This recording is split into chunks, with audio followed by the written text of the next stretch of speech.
Hey guys, it's Alyssa. It is Tuesday, the 21st of July, and I'm here to do my 12-week bump date. I'm actually a day early. I'll be 12 weeks tomorrow, but tomorrow I have my pediatric hematology appointment, and from what I understand, it's going to probably be kind of a big appointment, or like there's going to be a lot of information. And I'm sure some of you will be curious about it, so I figured I would do a longer video about that either tomorrow or Thursday, maybe Friday. So I want to keep this video really brief, and I wanted to get it done before tomorrow. Anyways, so 12 weeks pregnant tomorrow. Baby will be about 2 inches long, the size of an apricot or a lime-ish. I'm definitely noticing some changes this week. So the start of the week, as you guys know, just about a week ago, I went off of my diclofenac, which is the prescription strength morning sickness med. I was feeling really good and my prescription ran out, so I decided just to not renew it and to give it a try without it. And it's been pretty good. I definitely felt my morning sickness definitely came back when I went off of it, but it's been manageable. And as the week has progressed, it's changed a lot. So at first, the first couple days, it was very much how it was when I started the diclofenac, but not as intense. When I started the diclofenac, I was like throwing up quite a bit. I only threw up a couple times those first couple days, and it was more like if I ate too much or ate something that didn't agree with me.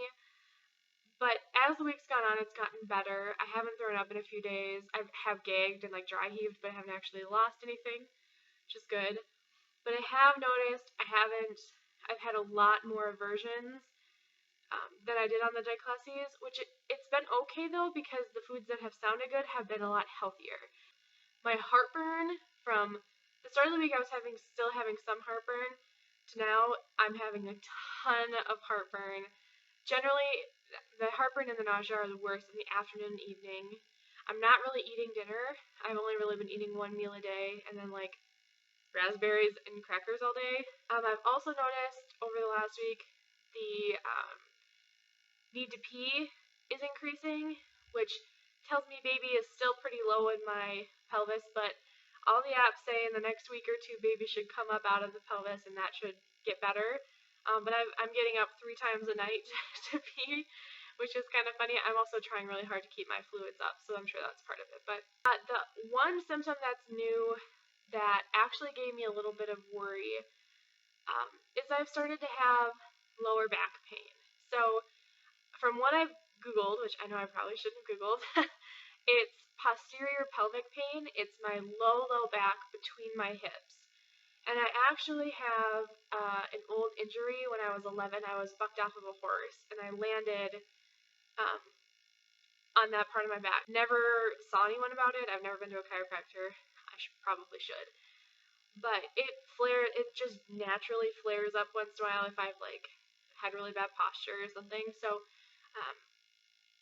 from my understanding, from what I've read, is that if you have an existing injury or an existing like bad back, you can start having lower back pain earlier in pregnancy. I'm not too worried about it because I've figured out if I have good posture, if I take it easy getting, like when I wake up in the morning, if I kind of like stretch a little before I get out of bed, if I get right out of bed, it kind of tweaks it. But I'm also have been using this pillow a lot, which is just a decorative pillow, but it's really, really hard. I've been using it as a lumbar pillow. And that helps a lot, just to make sure I have good posture and it keeps my back supported. So, but that's been new, and that scared me at first because I get really bad back cramping during my periods, and then during my miscarriages I had really bad back cramping. But it's different. It's more like, it's like a pulled muscle going across. It's not like the twisting of cramping. It's more like a pulled muscle. So that's my one new symptom that's kind of been a little bit difficult this week. Not a whole lot else to tell you. I guess the one big thing, we did officially announce that we were pregnant on Facebook, which was terrifying.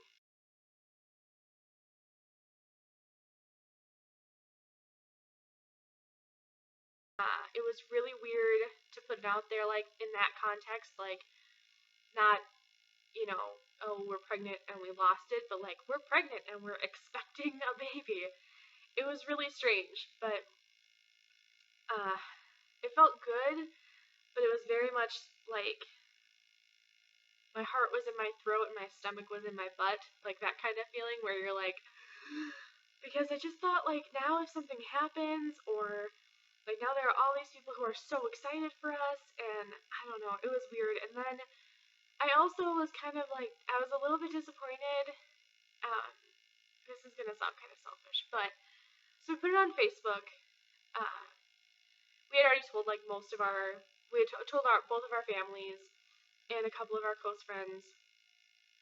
We put it on Facebook, and a lot of people, of course, commented and liked it and stuff like that, but only one person of the, like, hundreds of people who saw it, like, texted me, and no one called me. And I know that's kind of selfish, but I just kind of expected, especially because we've been so open about our journey, I kind of expected at least a couple of phone calls or text messages, but maybe that's selfish, and it probably is, but it was just one of those things that I was kind of like, huh. And Tim felt the same way. He actually shared something with me. Man, this is going to be a long video. Sorry, guys. He shared something with me yesterday. I was talking to him about it. I'm going to cry. And I was talking about how it's hard. We're so far away from family. I was thinking about stuff like when I'm putting, like, baby stuff together, or, you know, when if like, God forbid, I'm on bed rest or something, I'm just alone, you know, and I don't even have, there's no one who can just, like, stop by and say hi and stuff. And I was talking about after the baby comes, like, there's not really anyone in town here that's gonna be super excited for us, which is just hard. He shared this story with me. It's a Kurt Vonnegut short story, and I don't remember what the name of it was, and I don't remember what book it was in, which, of course, he put it away, so I'll have to ask him later, and maybe I'll Instagram it. But basically, it's a couple who are isolated. They're isolated literally, as in they don't have any family. And they have a baby, and the husband is so excited. He's, like, trying to, like, find someone to be excited with him, and he can't find anyone who's excited. Everyone's like, oh, okay. And Tim, basically, he said, I really want you to read this. I was telling him all this yesterday, how I was feeling, and we were sitting right out there. And he said, you know, I want you to read this story quick. So he brought me the book, and I read the story. It's like a 5-page short story, and he said, that's how I feel. And it really, that's what it's like. You know, we're isolated. You know, I have you guys, but you guys can't hug me. Or,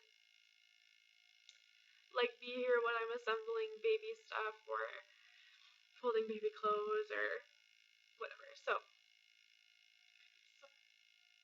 anyways, that was kind of a moment that happened to us, and I just thought, you know, you guys might appreciate that. So there you go. I just wanted to share those with you guys and tell you about my 12th week of pregnancy, which I am done with.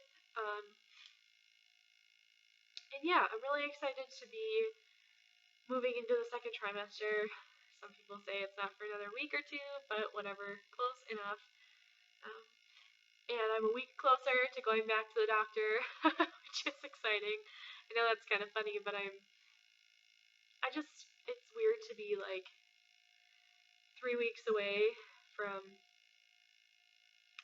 visiting the doctor again. Anyways, alright, so that's what I know, and I will be sure to come on and let you guys know how that appointment goes tomorrow, tell you guys all about it, what it is, and all that. So, love you guys, baby dust, and I'll talk to you soon. Bye!